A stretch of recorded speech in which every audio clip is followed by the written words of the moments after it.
cash flow implications. Also a move towards being able to separate out large bits of your business that is a standalone subsidiary. So I've said that the way the CRC works is to treat an organisation as a whole.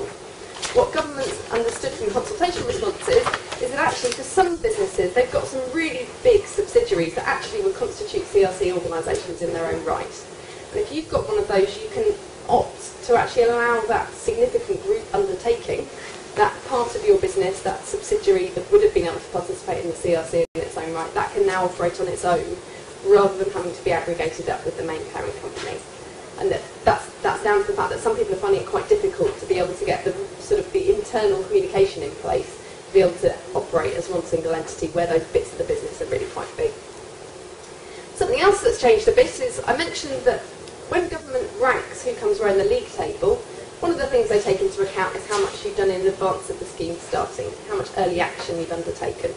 And one of the proxies they're using for that is whether or not you've got the carbon trust standard.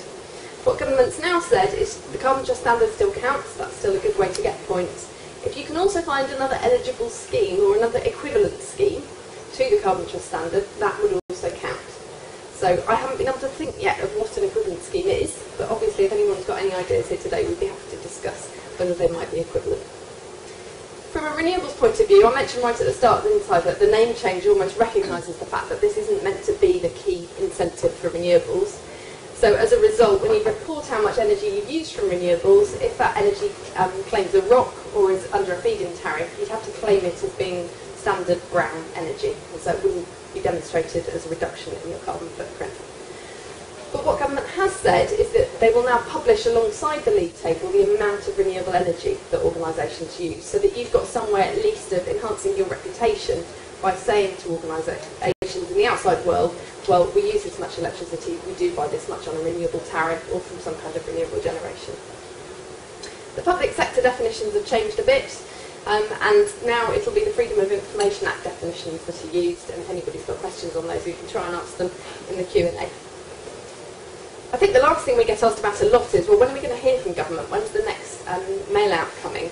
And many of you will have received to your different billing addresses qualification packs to each half-hourly meter. There's a couple of things to note, I think, there. One is that the Environment Agency asked organisations and said, if you know you're responsible for a whole range of different half-hourly meters, if you tell us which those are, we can then just send you a single information not information request, but also almost the correspondence can all just come to one central place. And the main thing to note on that is it's not too late. So if you didn't get around to doing that the first time, you know you've got a whole load of half-hourly meters and you're getting lots of different correspondence to lots of different sites. You can go to the Environment Agency and say, actually, we want that all to come to one place. And that can be quite a good way of saving time and reducing confusion within the organisation. The other thing is that guidance is expected later this month in terms of how the very start of the scheme will actually work. So in terms of registration, and also what the information disclosure will require. And the Environment Agency says at the moment they hope to get that out at the end of October. There is actually already some guidance on the Environment Agency website which relates to automatic meter reading, AMR, the early action metric as well. And so there's a bit of extra guidance that's also being published there. So those are some of the main things that have changed in the October announcement. It's not everything that's changed, and it's definitely worth having a look at the document if you get the chance.